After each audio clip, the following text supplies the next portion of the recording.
예, 이제 제가 지금 앉아 있는 곳이 북세즈라는 곳인데요. 이제 그 서울 서른역 인근에 위치하고 있습니다. 이제 북카페처럼 보이기도 하는데 이곳에는 또 특별한 어떤 매력이 숨어 있다고 합니다. 이 특별한 곳에서 특별한 분을 모시고 이야기를 나눠보도록 하겠습니다. 북세즈 운영하고 계시는 전 홈플러스 회장님이시죠? 이승환 회장님 모시고 이야기 나눠보도록 하겠습니다. 예, 안녕하십니까? 이승환입니다. 예, 좀 뭐랄까 이제 처음에 들어왔을 때 네. 좀 해외에 와 있는 듯한 좀 느낌을 좀 많이 아, 받았습니다. 그래요? 예, 네. 코로나로 인해서 이제 해외여행도 못 가고 이러는 시대가 왔는데 예. 이런 어떤 이국적인 풍경과 조금이라도 좀 함께할 수 있어서 되게 예. 좀 기분이 좋았습니다. 예. 회장님께서 좀 이런 북세즈만의 예. 어떤 특별함에 대해서 소개를 좀 해주십시오. 사람들이 이제 여기 들어올 때 문 앞에 서가지고 여기가 뭐 하는 공간이지 이렇게 되게 갸우뚱합니다. 예. 그래서 말하자면 이게 뭐 갸우뚱한 공간 이것이 북세즈의 야. 특별함이에요. 예. 사람들에게 특별한 호기심을 주고 있죠. 아까 말씀했듯이 거리에서 이렇게 밖에서 보면은 이게 유럽의 어느 거리에 와 있는 듯한 느낌. 런던의 메이페어라는 곳에 하나의 뭐 공작의 집처럼 보이는가. 아. 거기 유명한 또 헤우저 서점이 있습니다. 예, 그 예. 서점 같이 보이기도 하고. 예. 실상 그 서점에 아주 모티브를 많이 따왔습니다, 실제로. 그러시구나. 예. 그런데 일단 이제 문을 열고 들어오는데요. 이 문 자체가 대한민국에는 복합문화공간, 카페테리아 이런 중에서 제일 무거울 거예요. 육중한 문을 예, 열고 딱 무겁더라고요. 들어서면은 들어오는데. 다양한 여러 모습이 한꺼번에 딱 보이는데 먼저 이제 홀을 이렇게 바라보면은 이게 콘서트 홀 아닌가? 피아노가 중앙에 예. 또 그랜드 피아노가 좋은 게 있거든요. 예. 그래서 콘서트 홀이나 또 2층으로 이게 메자린 플로어가 되어 있어서 오페라 하우스 같은 느낌 들고 지금 우리 여기 이 서점 책방 안에서 이제 인터뷰 하잖아요. 이 예, 책방인가? 예. 그리고 빵과 커피가 동시에 빵 공장도 있잖아요. 이게 카페테리아인가? 근데 언론 보니까 또 신제품 발표도 하는 비즈니스 포럼을 하는 장소 같기도 하고 또 이렇게 돌아보시면 미팅룸들이 있는데 다양한 미팅룸이 있구나, 비즈니스가 이루어지고 있구나. 또 특히 지금 촬영을 하고 있었다만 방송국이나 많은 군데서 와가지고 동영상 촬영을 많이 해요. 그러니까 이제 그 줌이나 온라인 그 강연 촬영을 여기 와서 하는 게 많습니다. 그래서 동영상 촬영하는 스튜디오 같은 느낌이 들기도 합니다. 어떤 사람은 이걸 보더니 해리포터의 집 같다 이렇게 얘기도 해요. 이렇게 이제 다양한 그 모습이 있는데 이 특별함을 한마디로 만약에 표현을 한다면은 이 크지 않은 작은 공간입니다. 지붕은 굉장히 높지만 작은 공간에 다양한 기능들을 조합시켜서 원샷으로 데일리 모든 하루의 라이프 스타일을 즐길 수 있는 복합 문화 공간이다. 이렇게 뭐 얘기를 할 수 있죠. 예. 그래서요, 갸우뚱하는 공간이라고 했잖아요. 예, 예. 여기는 제가 문에 앞에다가 호기심 없는 사람은 들어오지 마십시오. 이렇게 써붙일까 생각하고 있습니다. 네, 이런 이제 특별함이 이제 풍기는 그런 공간인데 예. 이러한 특별함에서 나오는 이제 매력 포인트에 대해서 조금 더 짚어주신다면 어떤 게 있을까요? 매력 포인트는 뭐 한마디로 사람들이 보면 엄청 예쁘다 그래요. 예쁜데 품위도 있고 또 되게 앉아있으면 편안하대요. 가장 호감이 가는 매력 있는 미라고 할 수 있겠죠. 네. 근데 외적인 매력 포인트를 이제 건축하고 인테리어적인 측면에서 돌아보면은 여기 보시면은 이제 이 건축 양식이 그 바로크 스타일의 클래식한 느낌을 처음에 중앙홀에서 받을 겁니다. 네, 창도 크게 돼 있는데요. 예, 그렇죠. 창도 크게 돼 있고 이게 이제 바로크 형태거든요. 근데 이쪽에 F&B나 이제 커피 빵 쪽을 돌아보면 대단히 모던한 느낌을 받아요. 근데 또 미팅룸을 이렇게 살펴보면 아래층에는 잠수함, 위층에는 우주선이라는 이름의 아주 컨템퍼러리한 건축 형태의 미팅룸이 있어요. 그리고 여기는 대단히 또 아날로그잖아요. 전광판에 절로 보면 대단히 커뮤니케이션 채널 같은 건 디지털이에요. 예, 예. 이렇게 여러 가지 다양한 요소들이 한 군데서 한꺼번에 융합되어 있는 공간, 이것이 매력의 포인트라고 할 수 있죠. 네. 북세즈가 추구하는 어떤 이제 문화가 있다고 들었습니다. 이제 예. 문화라는 게 기존 문화와는 좀 어떤 그 차이점이 있는지 말씀해 주십시오. 이 복합적 모든 것을 다 이제 연결을 하고 융합한 문화라고 그러겠는데 제가 예를 한번 들어볼게요. 예. 그 데일리 라이프 하루의 생활이 있잖아요. 그거를 이제 쭉 따라가 보겠습니다.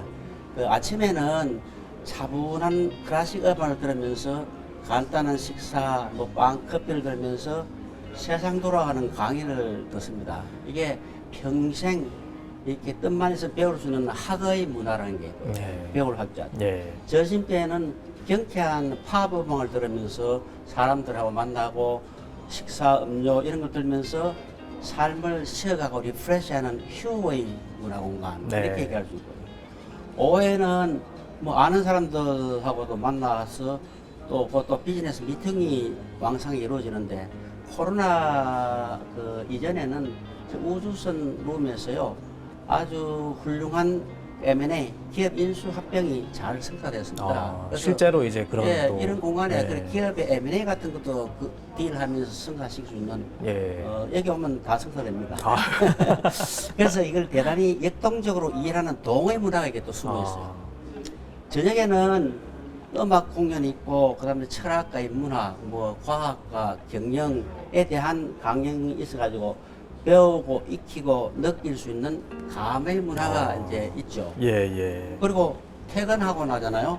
퇴근 후에는 여기 이제 무료 가족 상담을 직장인들을 위해서 하고 있는데 1년에 약 한 1000가족 케이스를 무료 상담을 좀 하고 있습니다. 네, 그게 그리고 이제 2층에 예, 2층에 이제 예, 있습니다. 예. 그리고 이제 또 실제로 하는 장소는 여기서 하기도 하고 저희 또 사무실에 또 별도로 그러시구나.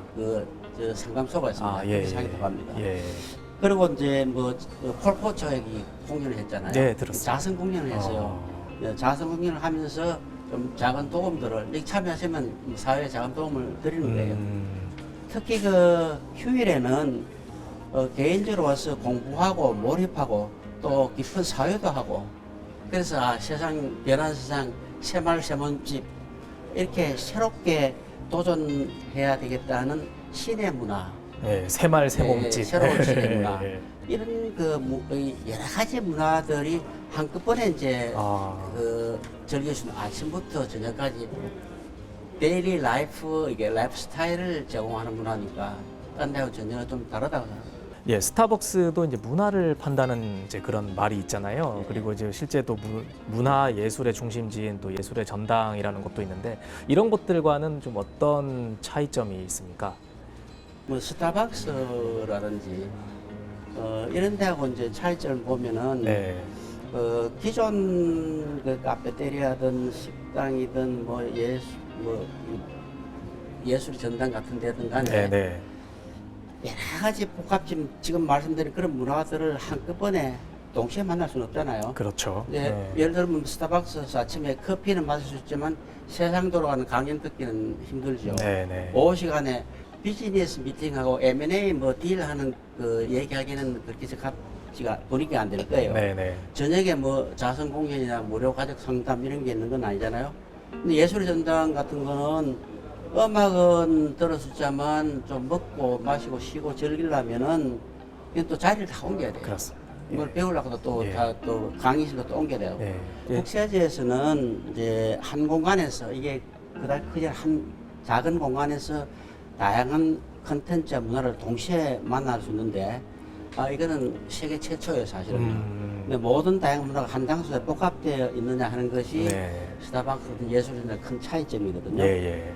그 하버드 그 비즈니스 스쿨과 파트너십으로 수행한 FGI 코스라는 게 있었어요. 하버드 MBA 학생들이 여기 와서 한국에 대해서 연구를 하면서 국세제를 선정을 했어요. 국세제가 독특한 복합 문화가 온 저걸 좀 연구하자 해서 연구를 했는데 이 사람들이 여기 와서 연구를 하는 과정에서 야 이런 공간 보스턴에서 있으면 좋겠다 하고 굉장히 부러워했어요. 예, 예. 예, 이제 회장님 이승환 회장님 하면은 이제 네. 그 어떤 홈플러스의 어떤 역사라고도 할 수 있을 것 같은데요. 예. 이런 이제 국내 굴지의 대기업의 어떤 CEO에서 예. 이런 복합 문화 공간을 만든 창업자로 변신을 하신 건데 이렇게 좀 변신의 어떤 이유가 좀 궁금합니다.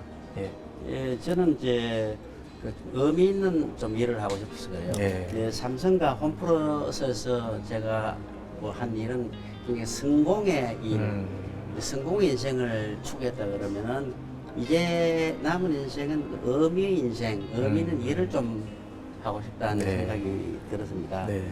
이제 의미 있는 일이라는 것은 뭐 나도 중요하지만 다른 사람이나 사회에 작은 도움, 영어로 every little help라는 표현을 하는데요.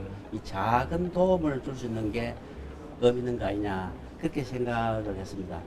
죽지 않냐, 그게 내 마음속에 자리 잡고 있다. 이런 얘기를 한 그 글귀를 보고 굉장히 제가 영감을 많이 받았어요. 예. 그래서 나도 정말 little help, 작은 도움을 줄 수 있는 일을 했으면 좋겠다라고 생각해가지고 이제 북세제를 만들었는데, 여기에서도 저는 뭐냐면 하는 일이 little help니까 사람들에게 자극을 하고 영감을 줘가지고 새로운 라이프 스타일을 즐기고 변하고 도전한 삶을 살도록 little help, 도움을 주는 그 자체를 줄 수는 없잖아요. 근데 예, 도움을 예. 주는 역할을 북시에서 복합문화 공간을 통해서 했으면 좋겠다고 생각하고, 그리고 이게 제가 이제 소유하고 있는 그 자산이거든요. 예, 예. 이 자산이 제 자산이지만 저는 이제 사회적 자산으로 영구히 남아갈 수 있도록 그런 이제 준비를 좀 하고 있는 중입니다.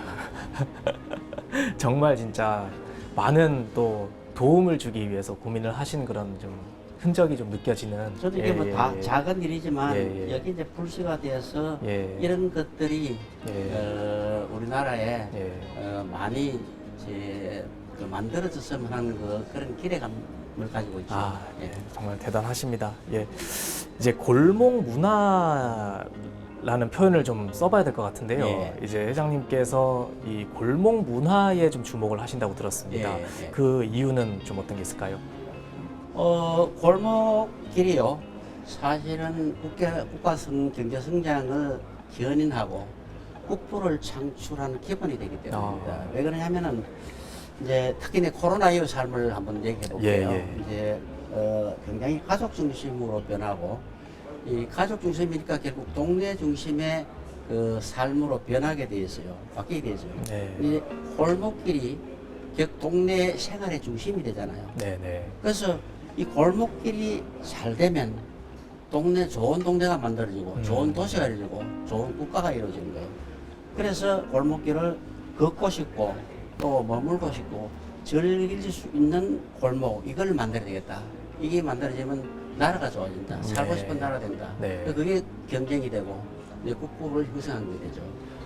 대단히 중요하죠, 골목길이. 근데 아직은 회장님께서 말씀하시는 그런 예. 골목과는 현 상황은 많이 이제 다른 것 같은데요.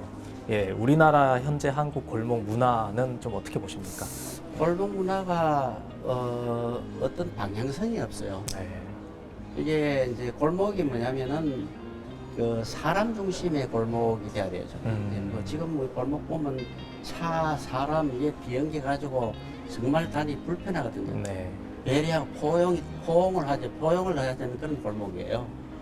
이제 그런데 또 문화 중심의 길이 돼야 돼, 골목이 돼야 되잖아요. 예, 예. 근데 여기는 한국의 골목길 보면 거의 음식 문화인데, 음식 문화도 거의 비슷한 음식들이 이렇게 반복만 되는 정말 재미없는 골목이거든요. 네. 이제 그런 골목이잖아요. 근데 또 환경 중심의 골목이냐, 이게 이제 좀 참 이쁘게 좀 잘 돼 있느냐, 네, 네. 테라스도 있고 그러냐, 환경 같은 것도 좀 고려해서 잘 하느냐, 네. 이것도 별로 안 돼 있잖아요. 예, 예. 근데 여기서 골목에서 우리나라가 경제적 가치를 창출하느냐, 그런 것도 아니에요. 이 골목에 구성할 수 있는 4가지 강한 그 스트림들을 발전을 못 시키는 거예요. 그게 이제 큰 문제입니다. 네.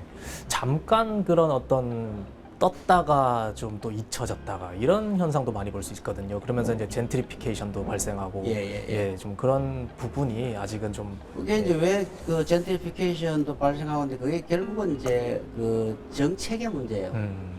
이제 골목길이 도시의 생명이 동네를 이루고 도시의 생명이 되는데 골목길을 그렇게 중요하게 생각하고 정책과 이제 이런 것들을 어떤 그 행정의 방향들을 제대로 연구하고 세운 적이 있습니다. 그렇게 해야 되거든요. 네네. 골목길 연구해야 됩니다. 당연히 북세즈가 설릉역 그 큰 대로변이 아니고 뒷골목의 자리를 잡았단 네. 말이에요. 예. 그런 어떤 이유도 방금 말씀하신 것처럼 예, 이제 제가 이제 여기 선릉역에 뒷골목 한 거는 제가 여기서 한 25년간 홈플러스도 예. 경쟁을 하고 제가 여기서 기업을 하고 현재까지도 여기 있어요. 그래서 되게 예전에 이제 대단히- 본사가 여기 예, 근처에 여기 이제 있었죠. 좀 애착이 가는 그런 동네죠. 예. 근데 이게 그 직장인 근처에 있는 엄청나게 평범한 길이에요. 평범한 길이기 때문에 네네. 이런 골목길 문화를 이렇게 만들어낸 이끌어갈 수 있는 복합 문화관을 여기 하나 만드는 게 좋겠다 생겼어요. 왜? 정말 특수하고 좋은 골목길이면요 누구나 그건 좀 잠깐만 건드리게 해요. 그런데 풍대길도 그건 이제 자생도 됐지만 근데 평범한 길을 만들 수 있다면 이건 확산의 가능성이 굉장히 높다는 얘기입니다. 예. 굉장히 중요한 이제 예, 역할을 굉장히 중요한 예. 역할을 하려고 그러는데 그 문제는 이제 골목길 정책 예, 그거 좀 이제 구체적으로 좀 설명을. 이제 규제 이런 것들이 문제가 있어요. 이제 예를 들면은 제가 이제 골목길이나 도시에 관심이 많아가지고 제 사무실이 선릉역 4번 출구 바로 옆에 있습니다. 네. 그 뒤에 골목길이 있어요. 골목길이 2014년에 만들어졌는데 만들어진 지 한 26개의 가게가 들었었어요. 그 W 색깔이 굉장히 좋은 골목길이잖아요. 근데 이 26개 이 점포들이 들었었는데 이게 3년, 4년, 5년 지나면서 거의 다 망해버렸어요. 왜 그러냐고 보니까요. 정책하고 행정 규제 이런 문제들이 있어요. 거기 가보시면 나중에 이제 사진도 보여드릴 수 있습니다만은 멀쩡하게 처음에 열었을 때 장사가 잘 됐는데 갑자기 길 양쪽에요. 펜스를 들이쳐버려요. 무슨 이유인지 모르게. 근데 그 아름답게 보면 그 골목길 굉장히 어거리하게 좀 이렇게 보기 쉽게 만들어버려요. 그리고 중앙에다요. 또 이게 볼라다 말뚝을 들이박아버려요. 그러니 갑자기 골목 그 미간도 엉망진창이 돼버리고 사람들이 이제 차도 별로 안 다니까 이거 왕래를 하면서 식사도 하고 막 이렇게 됐는데 이게 다 찾아야 돼버려요. 이거는요 어떻게 하면은 소상공인 골목길을 망치게 하느냐 그걸 연구 안 하면은 이렇게 될 수 있겠어요? 그걸 연구한 거예요. 망치는 거를 낭비를 해요. 그런 어떤 좀 정책적인 규제 완화라든지 여러 가지 좀 뒷받침이 되고 그리고 이제 또 북세즈가 어떤 그 출발점에 좀 있다고 보여지는데요. 이제 북세즈는 이건 지금 현재 요 상태는 대단히 실험 모델이라고 봅니다. 어떻게 하면은 이게 아무리 좋은 그 뜻을 가지더라도 이게 이제 수익성을 못 맞추고 이러면 안 되잖아요. 이제 이 지속 가능한 이게 그 성장을 하고 이제 사회에 기여하려면 이게 그 수익이 균형을 맞춰줘야 되거든요. 그런 이제 모델을 지금 만들고 있는 겁니다. 그래서 모델을 사람들이 가장 더 좋아하고 사랑하고 할 수 있는 생활에 더 어떤 식이 되면 될까 하는 거를 계속 지금도 한 1, 2년, 2, 3년 더 연구하려고 그래요. 그래서 최종 모델을 만들어가지고 이것이 전국에 확산될 수 있으면은 정말 골목길 그게 아름다운 골목길 그다음에 좋은 골목길 만드는 앙카라 그러죠. 다트 역할을 할 수 있지 않을까. 불씨 역할을 할 수 있다 이렇게 기대해 봅니다. 네, 이제 마지막 질문인데요. 이제 앞으로 회장님께서 이 골목 문화의 어떤 그런 형성, 확산을 위해서 어떻게 좀 계획이 있으신지도. 저는 이제 이거를 제가 뭐 큰 부자는 아닙니다만은 그래도 이거를 뭐 사회적 자산으로 좀 내어놓고 싶거든요. 이제 세상은 많이 달라지고 있잖아요. 그래서 이제 그게 뭐 제 자신을 위한 거예요. 왜냐하면은 사람들이 자기 자신 위한 생각하면 모든 게 스트레스가 쌓이는데 이걸 조금 타인을 배려한다든지 사회에 조금 기여할 수 있는 작은 일을 할 수 있다면 스트레스는 전혀 없어요. 네. 이건 뭐 내놓으면 되는 거니까. 네. 그렇죠. 그래서 저 같은 입장에 있는 무슨 CEO 출신이라든지 뭐 중소기업 뭐 오너라든지 중견기업이든지 뭐 대기업이면 뭐 더 많은 일을 할 수 있겠죠. 이런 어리는 분들이 좀 이렇게 이런 데에 동참을 해가지고 하면은 뭐 전국에 면리 3,500개는 검색 끝에요. 예. 몇만 개도 가능하다고 봐요. 예. 근데 이걸 하는데 개인의 힘만으로 부족한 거고 스페이스는 또 공공기관까지인 게 많으니까 그쵸. 지자체와 네. 협력하는 그 제3섹터 방식의 뭐 개발 이런 걸 해서 이것이 전국에 들어서 가지고 삶의 질을 끌어올리고 국부를 형성하고 국가 경쟁을 일으키고 이제 국부를 만들어내는 그런 역할을 했으면 대단히 좋겠습니다. 아, 회장님께서 참 큰 어떤 또 자산을 또 한 번 이루시는 어떤 계기가 또 될 것 같습니다. 예, 일단은 이제 골목 문화에 대한 또 남다른 또 예. 애착이 느껴졌고요. 예. 또 이제 먹고 놀고 마시는 것뿐만 아니라 예. 어떤 이러한 고품격의 문화를 즐기고 예. 이러한 골목이 형성되는 게 예. 대한민국의 큰 자산이 된다라는 그런 말씀이 좀 깊이 예. 와닿습니다. 예. 예. 예, 국가의 부과되는 국부를 형성하죠. 예. 예. 가장 중요한 거는 무형고정 자산. 그게 국민의식이에요. 국민소득 그렇게만 말씀하시지 마시고 국가 자산, 이게 문화적인 그런 수준, 시설도 만들고 수준을 높이고 특히 중요한 건 국민의식을 어떻게 바꿔 나갈 수 있는가 예, 그런 예. 일을 하는데 예. 그런 일을 하는데 바로 중요한 것이 국세적 복합 문화 같은 이런 이제 문화적인 자산이다 이렇게 생각을 합니다. 네. 아유, 오늘 이승환 회장님 오늘 좋은 말씀 많이 해주셔서 고맙습니다. 예, 네. 감사하고 또 앞으로 이제 골목 문화의 어떤 확산과 더불어 예. 예, 국부의 어떤 자산이 될 수 있는 그런 예. 국민 문화적인 품격, 예. 의식도 높아지기를 예. 예, 기대해 보겠습니다. 예. 예, 이상한 회장님 오늘 좋은 말씀 많이 해주셔서 네, 고맙습니다. 감사합니다. 예, 네. 감사합니다.